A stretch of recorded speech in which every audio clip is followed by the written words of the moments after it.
गुजरात दौरे पर प्रधानमंत्री नरेंद्र मोदी। पीएम मोदी ने कच्छ में कई परियोजनाओं की शुरुआत की, साथ ही सोलर पार्क की आधारशिला रखी। इन सौगातों के अलावा पीएम मोदी ने कच्छ में ही किसानों के एक ग्रुप से मुलाकात भी की है। किसान आंदोलन पर बोले, कुछ लोग किसानों को भ्रमित कर रहे हैं, भड़का रहे हैं। अपने संबोधन में प्रधानमंत्री नरेंद्र मोदी ने कहा है कि गुजरात की खेती को आधुनिकता से जोड़ा गया। गुजरात में किसान डिमांड वाली फसलों की पैदावार करता है। पीएम मोदी ने कहा कि गुजरात का किसान सरकार टांग नहीं अड़ाता है, किसानों का हित सरकार का एजेंडा है। कुछ लोग किसानों पर राजनीति कर रहे हैं। में हुए कृषि सुधारों की मांग बरसों से की जा रही थी। अनेक किसान संगठन भी पहले ही मांग करते थे कि अनाज को कहीं पर भी बेचने का विकल्प दिया जाए। आज जो लोग विपक्ष में बैठकर किसानों को भ्रमित कर रहे हैं, वो भी अपनी सरकार के समय इन कृषि सुधारों के समर्थन में थे। नए कृषि कानूनों के खिलाफ किसानों का 20वें दिन भी प्रदर्शन लगातार जारी है। कड़कड़ाती ठंड में भी वे अपनी मांगों को लेकर किसान दिल्ली के बॉर्डर पर जमे हुए हैं। सरकार किसानों को मनाने की लगातार कोशिश भी कर रही है, पर सिंघू, टिकरी और गाजीपुर बॉर्डर पर बैठे किसान बिल वापस लेने पर ही अड़े हुए हैं।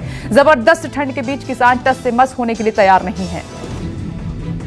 किसानों के बिल को समझाने के लिए, समझने के लिए केंद्र और यूपी के बड़े बीजेपी नेता के पंचायत पर किसान नेता राकेश टिकैत ने जबरदस्त हमला बोला है। कहा कि किसानों को बिल से कोई फायदा नहीं है। टिकैत ने आरोप भी लगाया कि सरकार जिन लोगों से बातचीत कर रही है, जो किसान हैं ही नहीं, किसान बॉर्डर पर हैं, कोई बात करने नहीं आ रहा। हमें तो पता नहीं कौन मिले, यहाँ से तो नहीं कोई गया, तो खत्म करवा दो, फिर आंदोलन कर, संगठन के मिले। कहाँ उनका टेंट लग रहे, वो टेंट बताओ हमें, कहाँ कौन से रोड पर बैठे। हाँ वे बताओगे तो मिल लेंगे, हमें क्या मिलने में कोई दिक्कत है। तोमर साहब भी यहाँ से ही हैं, किसान हैं वे भी वहाँ के। उनकी फसल किस रेट पे बिकी है, उनसे जरा पूछ कर उनका डाटा निकलवाए तो।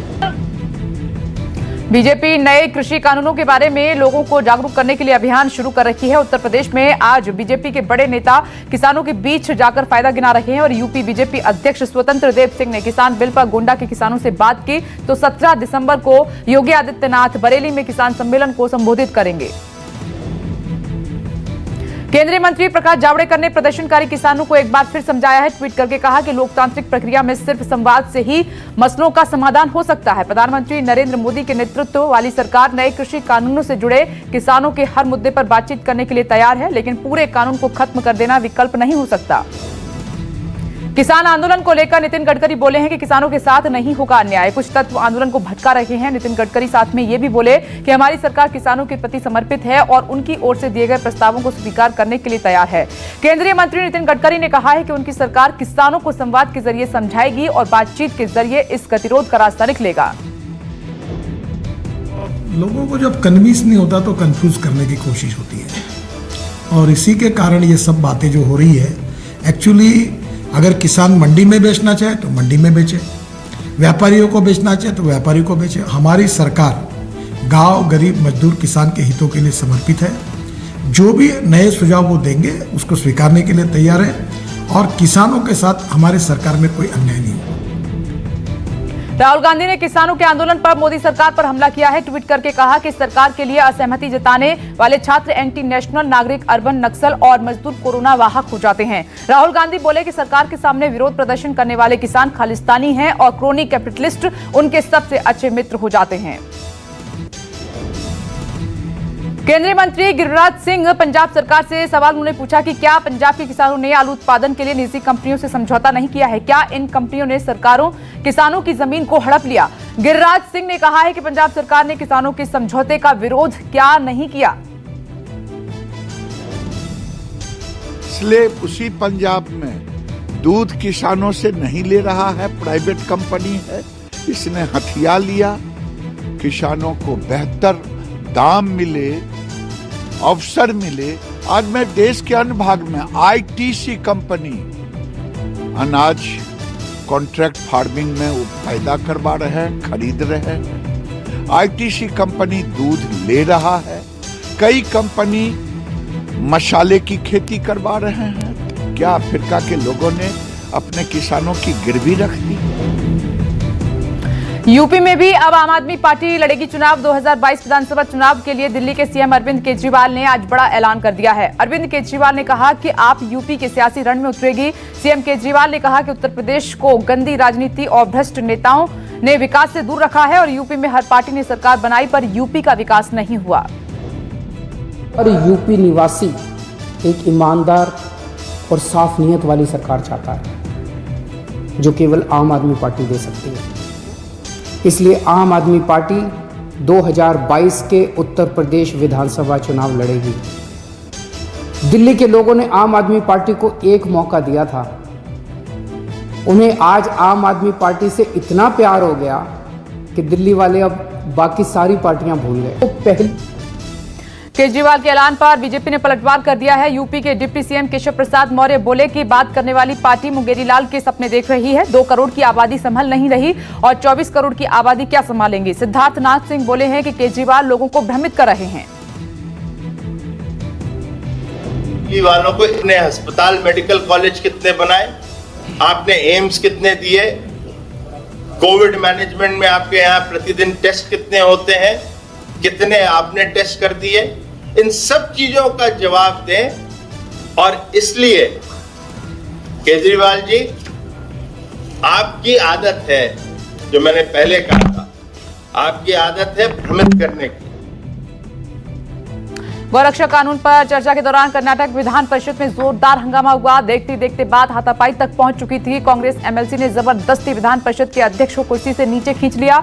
हंगामा इतना बढ़ा कि मार्शल बुलाने पड़े। काफी मशक्कत के बाद स्थिति को काबू में किया जा सका। 5 दिन पहले कर्नाटक विधानसभा में गौरक्षा कानून को पास किया गया था। कांग्रेस कानून का लगातार विरोध कर रही है और आज विधान परिषद में गौरक्षा कानून पेश होना था। कानून के खिलाफ वोटिंग के लिए कांग्रेस ने व्हिप जारी किया था और जैसे ही विधान परिषद की कार्रवाई शुरू हुई, कांग्रेस के सदस्य चेयर पर डिप्टी चेयरमैन को देखकर भड़क गए।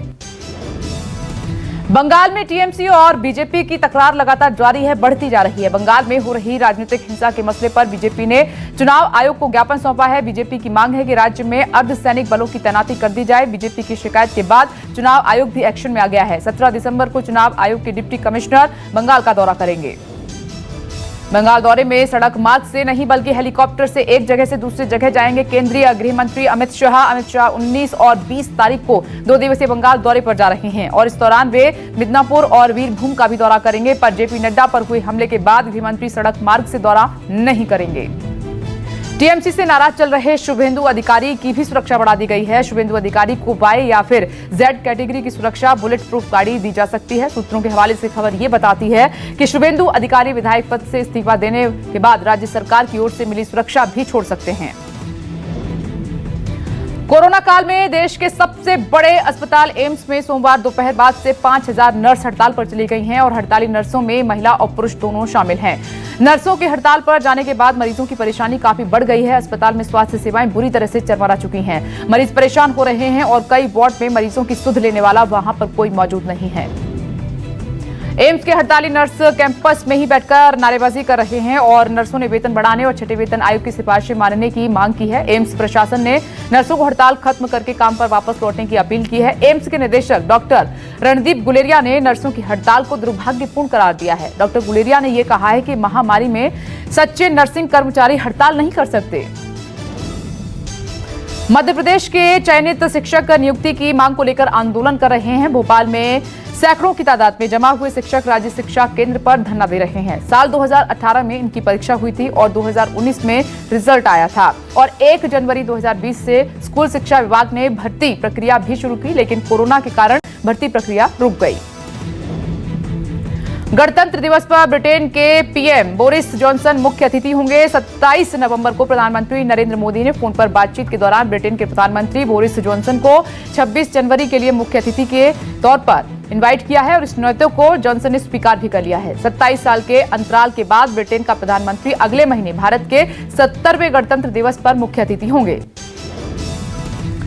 एस्ट्राजेनेका की वैक्सीन बनाने वाले सीरम इंस्टीट्यूट ने वैक्सीन को लेकर दावा किया है कि सीरम के मुताबिक दिसंबर के अंत तक वैक्सीन की इजाजत को मंजूरी मिल जाएगी। सीरम इंस्टीट्यूट ने यह भी दावा किया है कि भारत में कोरोना वैक्सीनेशन जनवरी से हो सकता है। अक्टूबर तक सभी देशवासियों को वैक्सीन की खुराक मिल सकती है। वैक्सीन की मंजूरी से पहले सभी राज्यों ने वैक्सीन की तैयारी शुरू की। राज्यों ने हेल्थ वर्कर्स की जानकारी ली। अलग अलग तापमान के हिसाब से स्टोरेज बनाया जा रहा है। दिल्ली में वैक्सीन देने की ट्रेनिंग भी दी जा रही है। 1 लाख हेल्थ वर्कर्स और 1,70,000 वर्कर्स को पहले चरण में कोरोना का मुफ्त टीका लगाया जाएगा।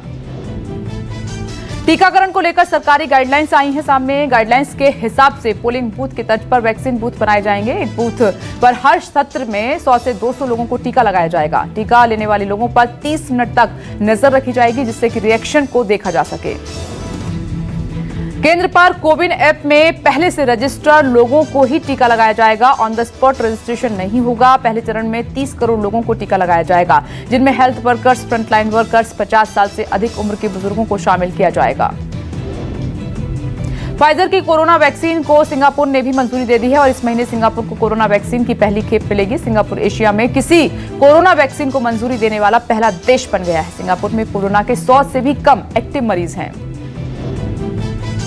दिल्ली एनसीआर में कड़ाके की ठंड शुरू हो गई है। सड़कों पर सुबह घना कोहरा छाया रहा। विजिबिलिटी बेहद कम देखने को मिल रही है। मौसम विभाग के मुताबिक दिल्ली में सोमवार को सीजन का सबसे ठंडा दिन था। जानकारी के मुताबिक 20 दिसंबर तक ठंड और बढ़ सकती है। शीतलहर के चलते दिल्ली, नोएडा, गुरुग्राम समेत एनसीआर में प्रदूषण थोड़ा कम हुआ है। ठंड और कोहरे की वजह से लोगों की मुश्किलें काफी बढ़ गई हैं। बीते दिनों देश की राजधानी और उसके आसपास के इलाके भयंकर वायु प्रदूषण की चपेट में थे। हिमाचल प्रदेश, जम्मू कश्मीर और उत्तराखंड में भारी बर्फबारी जारी है और बर्फबारी से पत्नीटॉप पहुंचे पर्यटक काफी खुश नजर आ रहे हैं। पहाड़ों पर हो रही बर्फबारी की वजह से मैदानी इलाकों में ठंड काफी बढ़ गई है और लोगों को ठंड से बचने के लिए अलाव का सहारा लेना पड़ रहा है। केंद्रीय वित्त मंत्री निर्मला सीतारमण ने आम बजट को लेकर प्री बजट चर्चा शुरू कर दी है। वित्त मंत्री ने पहले दिन उद्योग संगठन CII, फिक्की और एसोचैम समेत दूसरे इंडस्ट्री चैम्बर्स के साथ चर्चा की है और इस दौरान बजट में रोजगार और निवेश बढ़ाने पर फोकस रखने पर जोर दिया गया। बैंकिंग फ्रॉड पर लगाम लगाने के लिए आरबीआई 1 जनवरी 2021 से नया सिस्टम लेकर आ रहा है। आरबीआई के पॉजिटिव पे सिस्टम के तहत 50,000 या इससे ज्यादा के चेक से किए जा रहे भुगतान में कुछ बातों की दोबारा जांच की जाएगी और इसके तहत चेक जारी करने वाले को SMS, इंटरनेट बैंकिंग या ATM के माध्यम से चेक से जुड़ी कुछ जानकारी देनी होगी।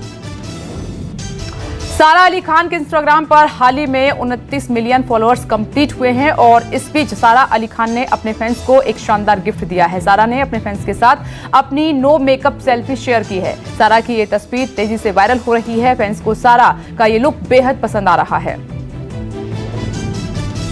फरदीन खान ने अपने ट्रांसफॉर्मेशन पर कहा है कि खुद को फिर से 25 साल का महसूस कर रहा हूं। फरदीन खान को उनके पुराने अवतार में देखकर उनके फैन काफी खुश हैं और हाल ही में फरदीन खान कास्टिंग डायरेक्टर से फिल्म निर्माता बने मुकेश छाबड़ा के ऑफिस पहुंचे थे।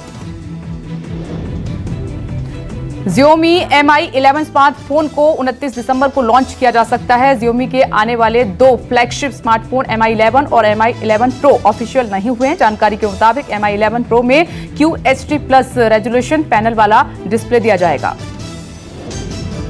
मोटोरोला के लेटेस्ट स्मार्टफोन मोटो G9 पावर को आज पहली सेल के लिए उपलब्ध कराया जा रहा है। सेल दोपहर 12 बजे फ्लिपकार्ट पर शुरू होगी और कंपनी ने इस फोन की कीमत सिर्फ 11,999 रुपए रखी है। इस फोन की सबसे खास बात की बजट रेंज में 6000 mAh की बैटरी और ट्रिपल रियर कैमरा है।